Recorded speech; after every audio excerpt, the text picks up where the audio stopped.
major NFL trade rumors from ESPN insider Adam Schefter that I think could impact the Las Vegas Raiders. Coming up here on the Raiders Report, I'm going to get into the latest trade rumors from Schefty. I'm also going to break down, I would say, the top 5 Raiders players this offseason that could be traded by Klint Kubiak, Tom Brady, and general manager John Spytek. If you didn't see the news from Schefter, he tweeted this out.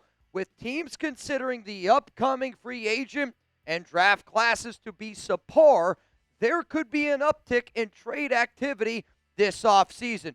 Y'all know what I'm about to say. Where there's smoke, there's fire. And I do think that there's already a lot of smoke around the NFL about there being an uptick in trades. Here's what Schefter had to say on the Adam Schefter podcast. We got a free agent class. That's not deep. We got a draft. That's not considered real deep. You know what that tells me? It tells me that we may get more wheeling and dealing in trades than we've had in any other years. It seems to be a trend in recent years that teams are unafraid to make a big deal. Timing is everything in the NFL. And does anybody remember, Chugs and I believe, it might have even been Reed, we were live on the Raiders Report, and we were talking about how already NFL owners, GMs, are pushing for trades to extend to 5 years. Because right now, if you make a trade, we can only look at 2026, 2027, and 2028. I think that there's already been reports, there's been rumors, there's been a lot of conversation about the NFL extending it to 5 years. Why does that happen? Because people are talking about a lot of trades. So for Schefter to say teams across the NFL consider draft and free agents to be subpar this season, that could be an uptick in trades. Could lead to an uptick in trades. How much have we freaking talked about Maxx Crosby trades over the past 48, 72 flipping hours? My point is this. For Schefter to report that out, and for already there be rumbling about extending it 5 years, I 100% agree with what Schefter is reporting. Obviously, we're going to have to wait and see, but in today's day and age of the NFL, if you want something, you go get it. And you've seen a lot of teams be able to win with that mindset. Here's my promise to you. If the Raiders make a trade, I will be live. I promise you. If you get a notification that the Raiders have made a deal, I don't give a shit what the trade is. I will be up here, and I will be breaking it down for you. That's why I want you to subscribe. That's why you should turn on your notifications, because when the Raiders do something, I want to talk to y'all.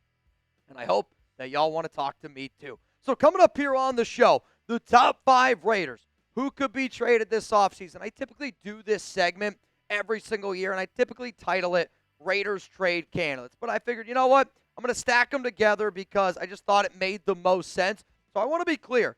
These 5 players that you're going to see are not ranked in any particular order on like who I think could be traded the most. It's just simply 5 players that I think could be dealt.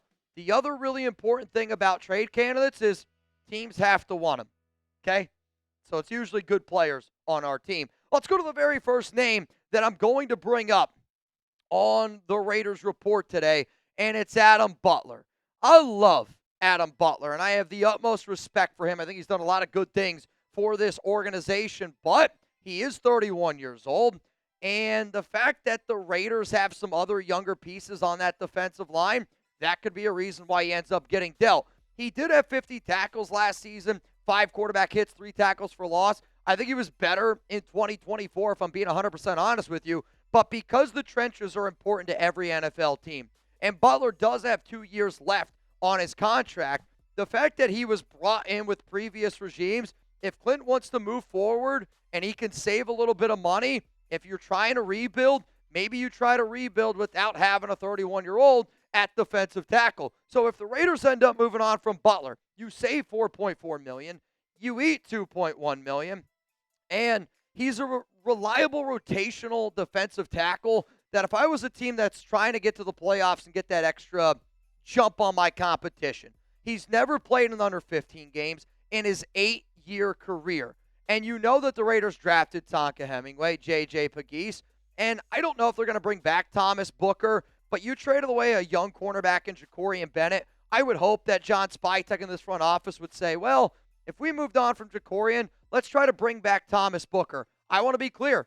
I think Adam Butler is better than Tonka Hemingway right now. I think he's better than John Ulalu. I think he's even probably better than Booker. I mean, you make the argument Adam Butler is the best defensive tackle that we have on this team. But if you are willing to rebuild, and if you're trying to rebuild, it could make some sense for you to invest a little bit more in some of those younger players. Speaking of younger players, we're going to go to Isaiah Pola-Mao at strong safety. I do not want the Raiders to trade away Pola-Mao because I am a believer in his talent, and I believe that the reason why he's coming off the worst year of his NFL career is because Pete Carroll and our coaching staff didn't know how to properly use him. And I know this, I'm not the only one that feels that way because Pola-Mao is a great safety 3, great box safety. And when he was a UDFA coming out of USC, he got better and better and better. And then the Raiders said, well, let's throw him back there at free safety. That's like you taking a player that's done a really good job in baseball playing second base and going, F it. Let's throw him out into center field just because we have to. It's not what smart coaching organizations do. However, though, because this is a brand new regime, because he's got 1 year left on his contract, and because you can save $4.1 million, it could be entertained. Because I do blame Pete Carroll, and I do blame that coaching staff for Isaiah Pola-Mao having the worst year of his career. But at 26 years old, you know, if you're the Raiders and you don't think that he's going to be somebody that's going to be a big impact player for you down the road, then you could potentially trade him. Because I'll say this, I don't know if Isaiah Pola-Mao can be a starter on the Raiders next season. I'm not saying he's not going to get starting caliber reps, but to me, if you use Pola-Mao in a 500 to 600 snap basis where you allow him to play in that big nickel, you allow him to play as a box safety, that's a valuable role. You also have Jeremy Chinn. Jeremy Chinn is a better box safety linebacker hybrid, I would say, than Isaiah Pola-Mao. I also want the Raiders to go out and add a free safety. So if there is a team that's willing to give you, let's say, a high draft pick, and when I say high draft pick, I'd say like a fourth probably pushing it, 5th round pick for Pola-Mao, and you think that that's good value, that could be a reason why you move on. Because there will be teams out there that do value him. Because I'm telling you this, Isaiah Pola-Mao is a good football player. We just didn't use him right last season. So you let me know down below, who is one player that you think the Raiders trade this offseason? Give me one name, the most common name that you're thinking of. I'm going to give you some honorable mentions after this YouTube ad break. So you're not going to see me talk about Kolton Miller, Michael Mayer, Aiden O'Connell, DJ Glaze, Tommy Eichenberg in depth. The only reason why you trade Kolton Miller is if you want to rebuild, you're confident in Charles Grant, but I'll tell you this right now, I think a horrific way to build a roster is by drafting a quarterback at number 1 overall in Mendoza and then getting rid of your blindside blocker in Kolton Miller. Maybe a team's willing to offer you, I don't know, like a 3rd-round pick for Michael Mayer because I do think he's really talented. Aiden O'Connell's the only quarterback on our roster, but I've wondered for a long time if Josh McDaniels could go bring him in. DJ Glaze struggled last season. He's about to get into his 3rd different regime. And then Tommy Eichenberg. I know we need a lot of linebacker depth, but just like I mentioned about Glaze, a lot of different regimes. So sometimes coaches want to bring in their own guys. I personally would hang on to every single player that you see up here on screen because I think even if they don't start, they're valuable because of how many pieces we need to be able to add this offseason. But this show is potential trade candidates, and I just wanted to give you some honorable mentions on this show. Now, every time I feel like I talk about trades and every time I get ready to go do breaking news, I get so hyped up that I just start sweating. And with Valentine's Day right around the corner, you want to know what deodorant I trust to go on date night with my wife? I trust Mando. Now, some men mask their BO with scents. Mando men, get the job done right. Don't mask it, Mando it. It's available in retailers near you, or you can head to shopmando.com because for a limited time, new customers get 20% off site-wide with our exclusive code. Use code CHAT at shopmando.com for 20% off site-wide plus free shipping. Mando helps me get ready for my date night with my wife, Alex. Whole body deodorant because I sweat literally everywhere. And if there's a chance that I could get lucky, I mean, fellas, let's face the facts here. You go out with your wife, you go out with your significant other. Not saying you're not trying to have a good dinner and drinks, but I mean, like, let's be honest. We're also trying to get a little bit lucky. I know I am, man, as a married man. And I know that I need to be able to smell good everywhere just in case I get lucky. And my wife's favorite deodorant is their bourbon leather. It's got hints of vanilla, leather, tobacco. If anybody ever smells candles like that, I personally like it a lot. And it works for your pits, your packages, your feet for 72 hours of protection. Also, all products baking soda free, which I personally like. And you could choose from a variety of fresh scents, like the bourbon leather, which my wife loves. They also have Cloverwoods, Mount Fuji, and Pro Sport. I use those when I come into work because I saved the bourbon one for my wife, and sorry to Reed, Chugs, and all the guys here. I'm not as concerned if you like my smell or not. I just know I don't smell, and I know that this is going to be able to make sure that I don't sweat, which is very important. So use code CHAT at shopmando.com for 20% off site-wide plus free shipping. That's shopmando.com. Please support the Raiders Report. Tell them that we sent you. Mando's got you covered with deodorant plus sweat control. Say goodbye to sweat stains and hello to long-lasting freshness. Let's go to the next potential Raiders trade candidate here on the show. Defensive end, Tyree Wilson. And I've always supported Tyree. Tyree and his camp have always been kind to me, and I wish that the Raiders would use Tyree Wilson as a 3 technique. I also had people from Tyree's camp saying, I wish the Raiders would use Wilson as a 3 technique. Now, I don't think it makes a lot of sense for you to trade Butler and Tyree Wilson, but what I would like the Raiders to see is Tyree to get kicked in on the inside.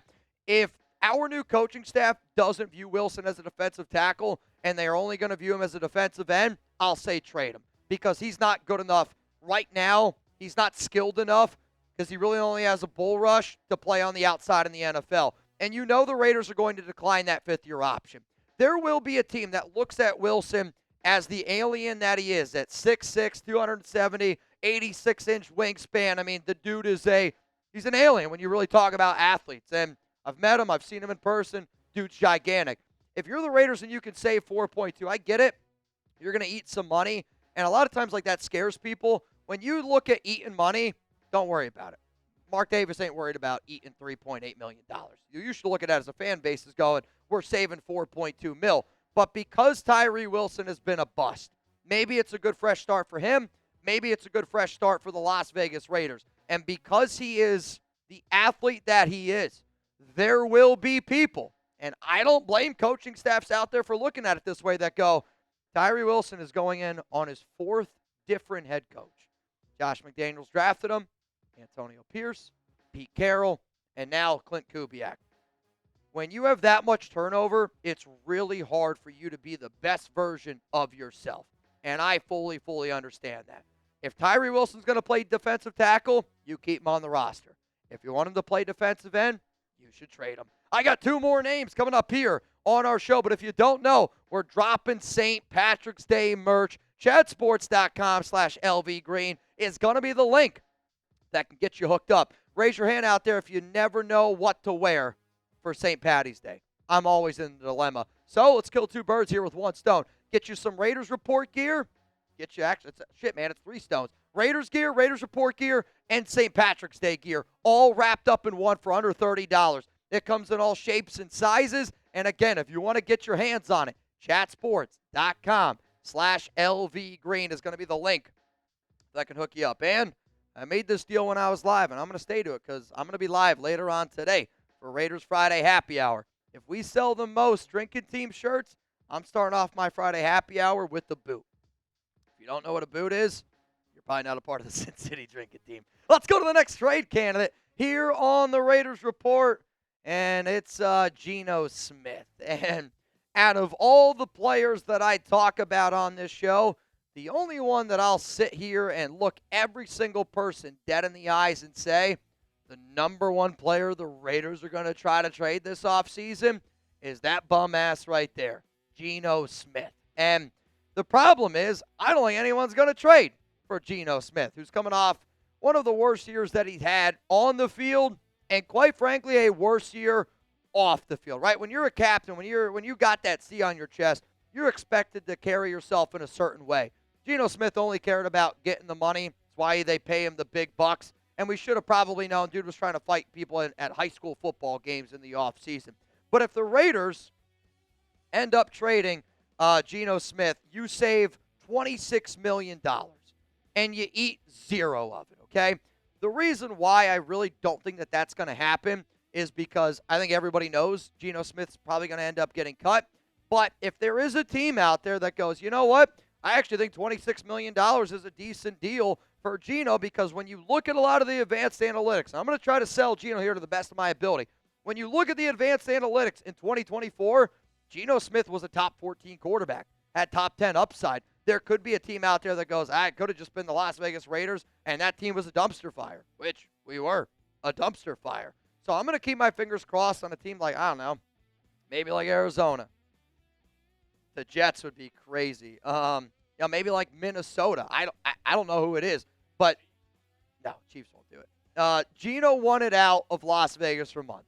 He's deleted everything on his social media around the Raiders. I had Geno Smith family members tell me he didn't want to be a part of this organization back in, I think it was November. It was right after the middle finger game. But Geno does make an extra $8.5 million on March 14th if he's still on the roster. He's not going to still be on the roster. So either the Raiders will trade him or the Raiders will cut him. And Geno, I think, knows in his heart of hearts, if he gets cut, he'll probably end up making more money elsewhere. But if you could trade him, I mean this, 2028, 7th-round pick, I'd take a bag of chips for Geno Smith if it means we could save that much money. Let's go to the final name here on today's show, and it's the biggest name that keeps on getting mentioned. And whether you like it or not, you got to talk about Maxx Crosby during a trade candidate video. And again, I don't want the Raiders to trade Max. Klint Kubiak has said, I don't want to trade Maxx Crosby. He's literally said, I want Max to be a part of this organization. But the part of a trade is it takes two to tango. And I don't really think many teams are going to be interested in Geno Smith. I don't really think many teams are going to be interested in Tyree Wilson. I don't know how many teams will be interested in Isaiah Pola-Mao, just like I don't know how many teams will be interested in Adam Butler. I can confidently say that 31 teams will be interested in Maxx Crosby in a trade if the price is right. And because Max restructured his contract in 2025 where he front-loaded it, I've been saying for over a year that if a Maxx Crosby trade were to happen, I believe a Maxx Crosby trade would end up going down in 2027 or in 2026. If Max is dealt, the Raiders save $30.8 million and you eat $5.1. He's got $0 million guaranteed over the final 3 years of his contract. And if he gets traded, I promise you right now, Max will get a new deal. The reason why Max structured his contract with the Raiders the way that he did, because he goes, all right, you want me to be happy? I want $38 million. I want $32 million, where you see a lot of deals in the NFL are lower in the front side, heavier in the back side. There's probably a giggity in there. But Max knows that if he has the 3 years of the guarantee, he does that because if a team trades for him, he then can look at that team and go, well, now I want a brand new contract. And if you give up the amount of assets you do for 98, you're going to give him a brand new contract. So one more important little contract detail in here. If traded, the new team takes on his entire new deal. The new league year begins March 11th. And with Max, if he's still on the roster the third day of the new league year, $29.8 million becomes fully guaranteed. Now, if he ends up getting dealt, that new team takes on that $29.8 million. But if you're that NFL team and you're sitting there and you're going, I can get Maxx Crosby for $29.8 million, and then you know you're going to be able to get those final 3 years, like those type of contracts really, truly do matter to all NFL teams. And when you know that there's going to be a lot of teams fighting for them, at least 20 apparently, according to Jeremy Fowler. So the fact that people in the NFL are bracing for a potential movement on the Maxx Crosby front as a potential trade, there is at least 20 teams that Fowler has heard that are showing interest in the Condor. I'll just say this. I believe Max is sick of the trade rumors. And if you didn't see the video that I put out yesterday, please go check it out. I want 98 to be a part of this organization, but I am prepared as a Raiders fan for them to trade Max because there is a part of me that wonders, does Max want to be dealt? Because Max really has not, at this moment that I'm making this video, say, hey, I don't want to be traded. I want to be a Raider. That has not happened. He's tiptoed the line. And the last time I saw a star player tiptoe this way, it reminds me a lot of the Devontae Adams situation. But, Max, you know I rock with you. I'm always going to rock with you, even if you're not a Raider. I will always rock with Maxx Crosby. You can hate me for it if you want. So here are my top 5 Raiders trade candidates in 2026. Adam Butler, Isaiah Pola-Mao, Tyree Wilson. God, Geno Smith, I hope you're gone. And then Maxx Crosby.